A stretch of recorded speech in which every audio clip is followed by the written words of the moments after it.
Hello everyone. This Brennan is in the house. Our dog is right here. And welcome to a spooky... Sorry, can't do that voice anymore longer. Well guys, happy Halloween. Happy Halloween everybody. Today, hang on a second, let me fix something here. There we go. Today we're going to react, my mom and I are going to react to a story by Scribbler that actually chilled me to the bone. I've seen this so many times, so I want to see her reaction to it. Ladies and gentlemen, the Old Green Mare. And people like to make My Little Pony Friendship's Magic scary stories. They make them as scary as possible, but this one, I think, was the scariest one I did. Well, the scariest one I ever reacted to was something sweet to bite. You guys can see that on my channel, by the way, if you want to. So this time it's about Granny Smith. So, together, let's see who gets spooked the most. Oh boy. So, without further ado, let's get the spook on. 3, 2, 1. Just be happy with who you are. Whatever, that is cute. Hey you! Yes, you, watching this video.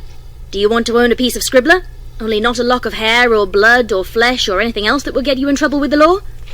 Well, now you can, with t-shirts, hoodies, tote bags and mugs featuring Obab Scribbler at her Teespring store. You know you want to. I shall now stop talking in third person and send you on to the video. Be lovely to each other and enjoy the show. Thank you, Scribbler. Okay. The Old Green Mare. I think watch scary movies are funny. Granny Smith was, without question, one of the most respected ponies in Ponyville. I'm okay. When she was young, her family moved away from the produce barons of the East to settle in some nice bottom land near the Everfree Forest. The earth was dark, fertile, and loaded with the promise of good harvests for many years. It was in that earth that the Apple family's seed found purchase. It was there that Sweet Apple Acres came to be. The Apple family toiled from sunup until the moon rose. Granny Smith kept a watchful eye over the happenings on the farm. It was she who made and cultivated the Zap Apple, a fruit so rare that it only truly grew successfully on that farm into the cash crop it was. The Zap Apple in question is basically a rainbow apple. Okay. Special powers or something? It's like a when they make it into a cider, it's like an energy drink. So basically, like it's like a Red Bull now. It's like but without all that stuff that makes your heart go. Okay. Zap Apple's a natural electrolyte energy apple. It grew in the Everfree Forest. Okay. So it was the same green pony who kept the finances in check and made sure every single pony on that farm did their fair share and sacrificed what they could to ensure that Sweet Apple Acres would be a success for generations. Ponies said that it was this hard work, pride, heart, and knowledge that made the elderly pony smile a smile that could brighten the gloomiest of days. Every pony agreed that the Apple family was, without question, the strongest pillar of the community. And yet, over the years, some ponies began to whisper about just what occurred on that farm late at night. Some claimed that they had seen Granny Smith engage in bizarre rituals while wearing the dyed pelts of various woodland creatures. Others recalled the time during a particularly miserable drought when her son and daughter-in-law were found dead due to unknown and unnatural causes. Both ponies were found on the edge of the western orchard, their bodies mangled almost beyond recognition, as if something large had come for their very hearts and souls and was not satisfied until it had ripped and torn them to bits. No beast was ever captured. The farm miraculously rebounded, and by the time cider season came about, it was almost as if the pair had never existed. Finally, there was the question about the Apple family finances. It was no secret that the apples made a hefty sum off of the Zap Apple harvest. basically how they make money is that they bug the apples off the trees off the apples off the trees. Mm-hmm. They gather them for two things. They gather them to harvest, or they sell the apples to the market so that they can make some bits. Okay. Bits is basically the coins, their currency in Equestria. Oh, okay. Yeah, that's how they make a lot of money. Okay. Cider season, and various other fruit and vegetable seasons. And yet, no bank account could be found in any Apple family member's name. Once again, some ponies wondered where all of the bits they earned went. Some argued That's what I'm that it thinking. must be in a large safe somewhere on the farm. It was this story that caught the attention of two griffins, Leo and Polo. Equestria is home to many mythical creatures. There's dragons, there's griffins, minotaurs, there's dragons, hydras. Hydras. Yep, a hydra. Okay. Even timber wolves that are made of complete magic and bark. Oh. And of course, there's also manticores. There's chimeras. Most of these Sounds like stuff, from the game Age of Mytho- Mythology. Yeah, most of the creatures are mythology. Even they have Tartarus, and the most evil doers go there, where they spend their time punishment, and Cerberus guards the gates. Okay. So it's all mythology. Okay. Pretty ironic, huh? Leo and Polo were foreign to Equestria, and not known to those in Ponyville. Such stories about the Apple family were not spoken to outsiders, but when plied with enough cider, any pony's tongue can be loosened just enough to allow for certain key details to come forth. With enough coins spent on cider and a lack of interest in whatever rumours surrounded Granny Smith, Leo and Polo decided it might be a good idea to call upon the Old Green Mare and see if perhaps they could earn a wage during the current season. At least, that's what they told the ponies. In truth, the two griffins had other interests and talents that were not related to harvesting crops or general agricultural work. They were burglars by trade and by passion. Leo had met the Griffins are smaller really and greedy. meeker Polo while serving time in prison back in their homeland for pursuing what it was they were most passionate about. Once out of jail, Leo and Polo began plucking whatever they could from whomever they could. Sometimes it meant that there was a struggle between the burglars and the soon-to-be burgled. Unfortunately, sometimes that meant that the victim would be unable to ever tell the authorities about what had happened to him or her due to the rather final nature of the beating they received. It was never personal, and merely a business formality, one that Polo hoped could be avoided this time around. Leo and Polo decided that May 1st would be an ideal night to make their call on Granny Smith. They had overheard from other ponies that her grandchildren would be gone for the day to deliver pies to some of the more treacherous parts of Equestria, and would be back late the following night. With that bit of information in mind, the pair pulled a large wagon that they had procured earlier that day down the rutty dirt road toward the farm. The ancient gnarled trees hid Sweetapple Acres from the rest of Ponyville as if it were a shrine to some long-forgotten god. It wasn't until they could see the house that the two set their plan in motion.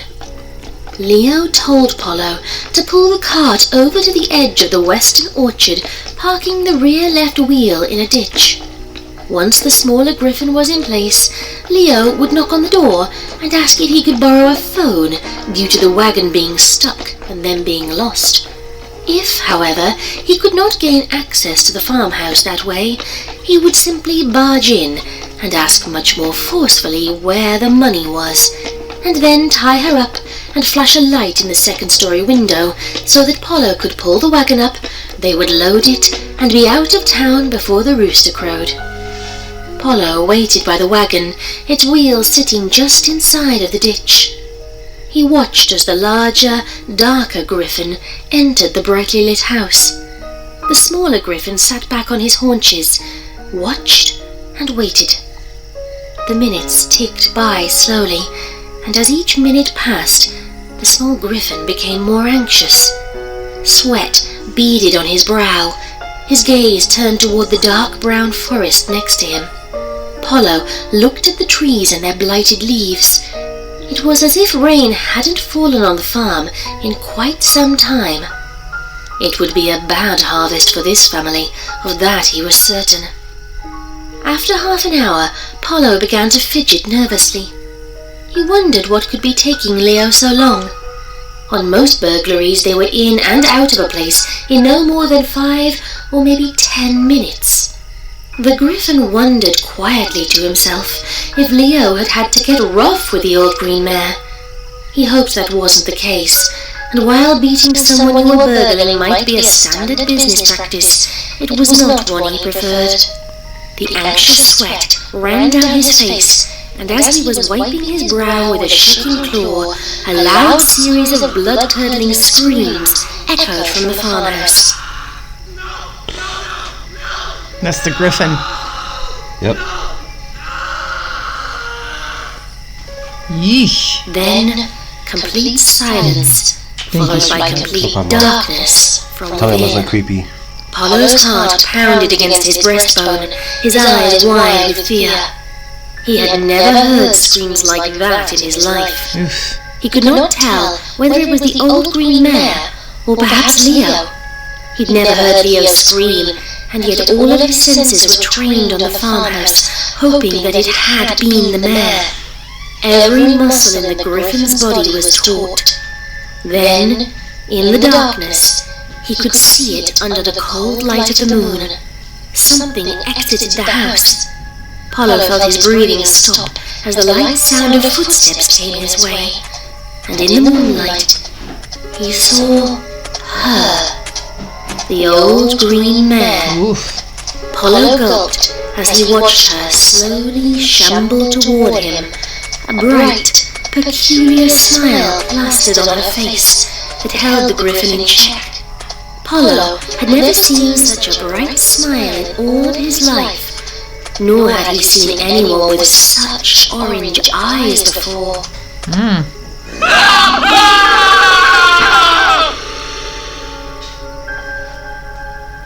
Over the next few months, the residents of Ponyville buzzed about the 2 bodies found on the edge of the everfree forest. The bodies of 2 griffins, who could not be identified, lay mutilated, as if attacked by a large animal. Various body parts were missing from their corpses, and their faces were frozen in their last horrible moments of fear. The town went under a curfew, and for the next several weeks, investigators from the capital of Canterlot worked feverishly to find the beast or culprit that could have done such a thing to 2 griffins that, by all accounts, should have been able to fly away and escape whatever it was that was after them. Yet, after a time, the investigators packed up without any answers and without further incidents. Soon, the rest of the town forgot about the griffin bodies found on the edge of the everfree. When the excitement passed, the ponies of Ponyville began to marvel at how quickly the apple crop at Sweet Apple Acres had improved since that May. The trees were pregnant with fruit, and even some of the other crops were larger than any pony could remember. Naturally, curious ponies would ask Granny Smith just how the family was able to turn the harvest around so quickly. When asked, the Old Green Mare would just smile and tell them that with some hard work and some sacrifice, a little heart and the right words, anything was possible.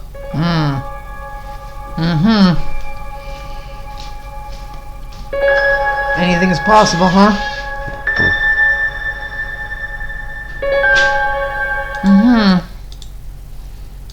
So what did you think of that? That was pretty creepy, actually. I told you it would be creepy. That was actually pretty creepy. Well, guys, thank you so much for watching.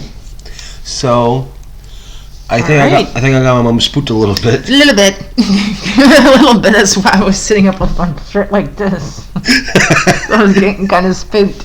When I get kind of spooked, She does I'm this. like, I sit like this, and then I start doing this. Oh my gosh. I didn't think a shirt like that would actually get me spooked. Well, there you go. Sonia. Hey, baby. Here, guys, look. It's Sonia. You guys remember Sonia? Girl, yeah. Very sweet girl. My sweet baby girl. My sweet girl. Gigi. Oh, Gigi. Well, guys, thank you so much for watching. Like, subscribe, turn notifications on. Follow me on TikTok. Share the video too, so that people can see it. Yeah, share the video. All his videos. Yes. That would be very much appreciated, guys. And leave a comment in the description. Leave a comment down below if you guys want me to react to another one of these. And Sonia, please stop growling. Please get away from that window, please. Come on, Sonia. Come here, baby. And I hope you guys have a nice, safe, and spooky Halloween. Happy Halloween, everybody.